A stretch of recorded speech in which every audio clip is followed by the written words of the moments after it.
Maliki maskaptan başka 3 maskapta it najas. It bolboyt işletkenge. It dişleke etine juş gerek. It yügürüzünge bolboyt. Bирок it bir neken үйрөнүп alsa mal kaytargandı. Же үй кайтарган үйрөнсө иттин кадыры көтөрүлүп кетет да.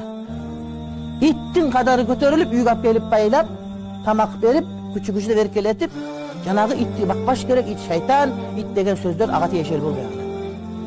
Эмнеге ушуну ит илимдүү болуп калды? Илим эмне? Бир нерсени үйрөндү, үйдү кайтарганды үйрөндү, койду кайтарганды үйрөндү, үргөндү үйрөндү, болду. Эми ит келип тийип кетсе эчтеке болбойт, жыттап кеткен болсо шилекей нын болуп калмайынча аны биз деп билбейбиз, урматтуу бир тууганым. İmam Fahrettin Razi айтат дейт. Ит илимден бир гана нерсени башкача айтканда аң уулоону үйрөнүү менен жанагыдай өкүмдөн чыкты дейт. Демек илим үйрөнгөн адам баласы кантип кадыры көтөрүлбөсүнө, урматтуу бир тууганым.